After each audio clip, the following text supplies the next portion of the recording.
You want to know what a nightmare is for a man. And I say this to people, and I've said this to black men. I've said this to white men. I've said this to everybody. I said, this is where real men come into play, where we all in this together.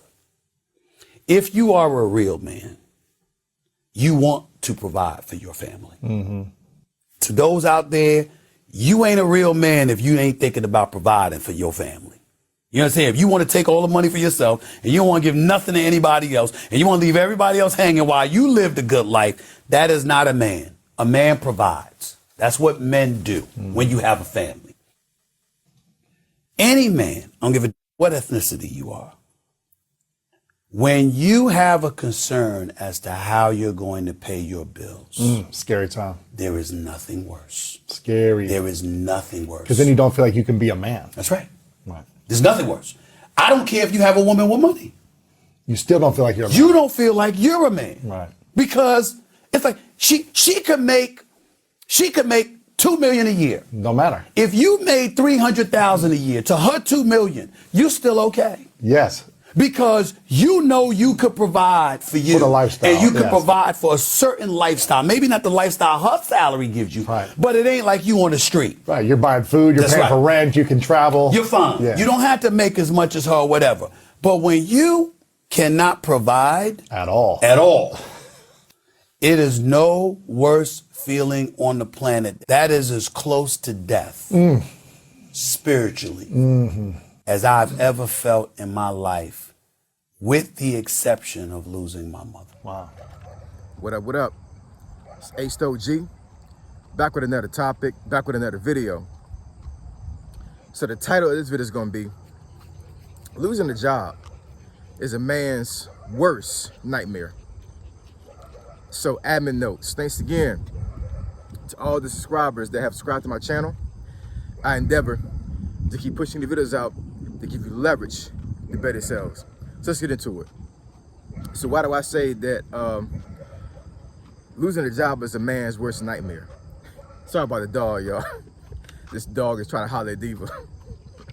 But yeah, so y'all saw the clip that I just played of a sportscaster named Stephen A. Smith, a famous sportscaster, and he was talking to a gentleman on an internet podcast about losing his job, right? So when I saw that clip a couple of days ago, I was like, man, I gotta make a video for this one. I gotta make a video for this one because, you know, what he said was straight spot on. It was straight facts, and it was straight up exactly how I felt when I lost my job years ago. So I've mentioned this on video before up on this channel when I lost my job the first time. Because of course, anybody that's been following me, I actually have been furloughed from my current job back in mid-March. That was a furlough, meaning that was not my fault, right? You know, I got furloughed basically by the government because the government stopped funding for my nonprofit and they couldn't pay me anymore. So I'm still in their books, but I can't get paid. If you can't get paid, you can't work. So that means I'm furloughed. But when I lost my job the first time, I literally got fired, terminated, whatever, however you want to put it. You know what I'm saying? It was a negative sense. It was a negative thing that happened when it happened the first time. And yeah, I'll never forget it, man.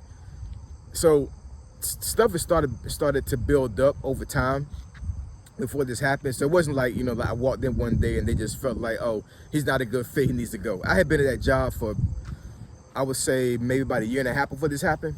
And it was my first job when I first retired from the Army. And I was having a really, really hard time with transitioning from being a soldier to being a civilian. I just was, man. You know what I'm saying? Like, you know, just the small nuances of being a civilian and how, you know, leadership structure was made in the civilian sector versus military. In my mind, I didn't want to be a soldier anymore to a certain degree. I was glad and grateful that I was retired, right?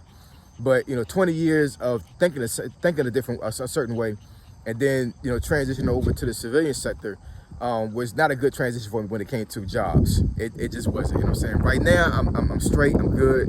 But those first 3 years was rough, man. It just was. And it wasn't that I didn't respect authority. It was just the way the processes were in the civilian sector. It's just not the same as being a soldier, just being in the military, right? And I was just having a really, really hard time trying to transition. And in that, there was a lot of things I did not understand, a lot of things I did not want to conform to. And I'm pretty sure that, you know, the folks that was over me as far as leadership started to see certain things that I guess they felt like, hey, Ace he just don't want to do what we tell him to do. You know what I'm saying? And it wasn't like I was being like disobedient or being you know, just not compliant. It was just I'm thinking a certain way, they're thinking a certain way, and they just didn't mirror up. And I came to realize that, you know, hey, in the civilian sector, like, hey, you have a boss. You don't have a supervisor to a certain degree. You may have a supervisor in certain scenarios, but for the most part, you got a boss you got to answer to. And what the boss says is what's going to happen. Or you won't have employment. You won't have a job, right? So, you know, this particular day that I got fired, it was 10 o'clock in the morning. I'm sorry. The meeting was at 10 o'clock. It was, I get to work, I got to that particular job roughly around 8 o'clock in the morning every single day, Monday through Friday. And I got an email from HR saying they wanted to see me. Well, they didn't want to see me. They wanted to give me a phone call, a conference call at 10. It wasn't even a video call, it was a conference call. So I had to actually leave the building I was in because the building I was in didn't allow cell phones, if you know, you know. So I had to leave that building and go up the street, park somewhere, and take this phone call. And I already knew it wasn't going to be a good phone call, but honestly, because this is my first civilian job, I did not realize that this was like one of the normal ways of folks being laid off, or not laid off, but fired or terminated from their jobs, is like having a meeting with HR. So long story short, I'm in my car, 10 o'clock rolls around, and it's the person that actually hired me a year and a half before.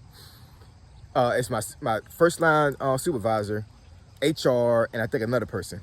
And the person that hired me was the one that actually, you know, was talking first and came out and said, you know, due to certain circumstances that happened, I'm just paraphrasing, I forget exactly what he said, but basically he was saying, like, you know, due to circumstances that are out of our control, and we're gonna have to let you, we're gonna have to terminate you effective today. So I'm sitting here like, you know what I'm saying, like I said, I kind of figured that it was coming, but in a sense I didn't figure out it was coming because it was my first civilian job. I'm like, yeah, I think I might get terminated, but I don't know if it's gonna happen. You know what I'm saying? I'm sitting here thinking like, you know, maybe if I talk to my supervisor, maybe if I actually, you know, if we work out some type of game plan, maybe I can, you know, I don't know, my performance can increase. Because like, I think the last performance that I had, there was even things in there that said I needed improvement. And I guess I didn't take heed to it enough, you know what I'm saying? Because I'm like, you know, this, what y'all doing is not, it doesn't feel right. It doesn't sound correct. But I had a military mentality still, not a civilian mentality, right? So anyways, so that happened. So I walked back to my office. Well, I drove back to my office, packed my stuff up that same day. And I drove down the street to a shopping center that was like maybe like a mile down the road from where I worked at. And I parked in the parking lot. And I'm sitting there contemplating and everything. I got a pit in my stomach. And I'm like, yo, like, how am I going to tell my wife that I just got fired? You know what I'm saying? Like, this is crazy. You know, I did 20 years in the military. I've been at this job for about a year and a half. This job is paying damn near double what I was making in the military, when I was making really good money. So I'm like, how in the world am I going to tell my wife that I got fired? Like, this is, I'm sitting there like, I'm damn near almost like in panic mode, man. I ain't even gonna front, you know what I'm saying? I didn't cry.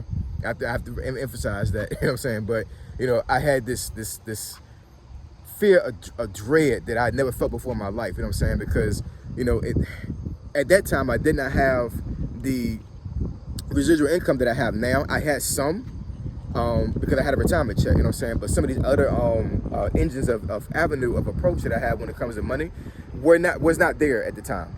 So, and actually that particular fireman is what actually pushed me to get more residual income.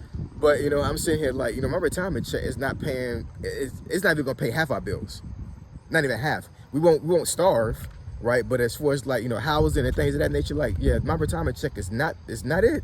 It's not gonna pay for everything. So I get in the house and I tell my wife, I can't like hide this, like it's a routine I do every single day. I can't just go out and go to work every single day like nothing happened. And lie to her for weeks like I have a job and really don't have one. Y'all remember that TV show? Well, a lot of folks that watch my channel probably remember it, Good Times.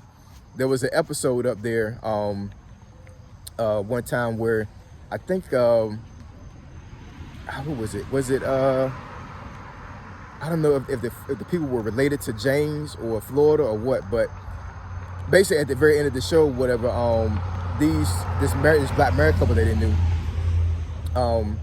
was I think what it was, the married couple was actually in their house in James and Florida's house towards the end of that episode, and I think JJ was dating their daughter or something, if I'm not mistaken.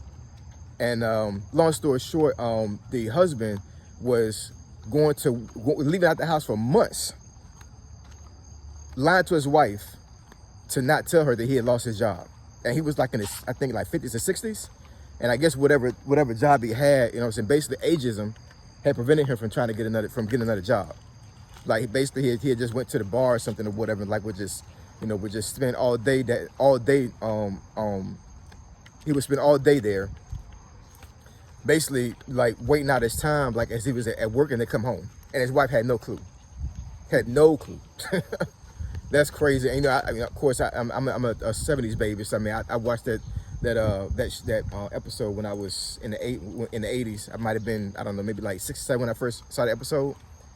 I didn't understand what was going on, but trust me, seeing the episode now and kind of like trying to understand like how he felt about not having the intestinal fortitude at the time to tell his wife he got fired.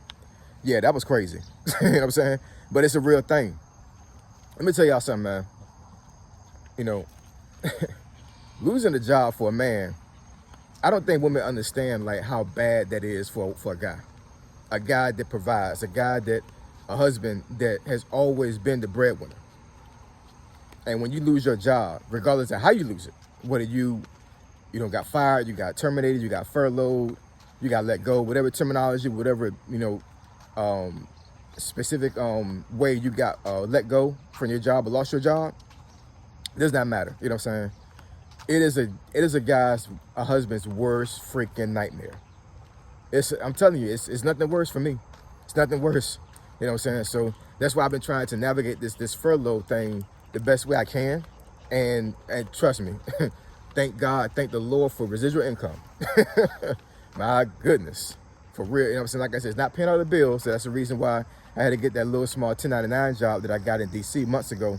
But, to be able to, to have residual income to the point where like I'm able to at least survive and my family's not gonna be on the streets, it's nothing better than that.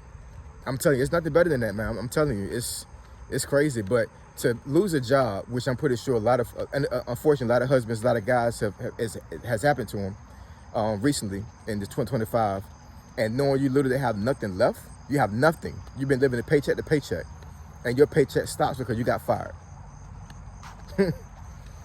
I'm not saying for people to have sympathy for guys. I just want people, women in general, to have understanding about what the guy's going through. You know what I'm saying? Because I'm telling you, it's nothing worse than that, man. Nothing worse. So drop some comments in the comment section below. Let me know what y'all think. Like I said, man, losing a job is crazy, man. You know what I'm saying? And like I said, I've been furloughed from my job for a while now. Still looking for a job. Thank God for a praying wife. Thank God for an understanding wife. From that time I got fired, I've been pushing to get as much residual income as possible. Enough income coming in where I don't have to work for the money. The money just comes in. And as husbands, we have got to get to that point, man. We have to. You know what I'm saying? You may never get to a point with residual income where that income can't pay all your bills, but every little thing counts. every little thing counts. You know what I'm saying? So get on your job, man. Get on your job. So I appreciate y'all. Love y'all. And I'll catch y'all in the next video. Say so G, signing out. I'm gone.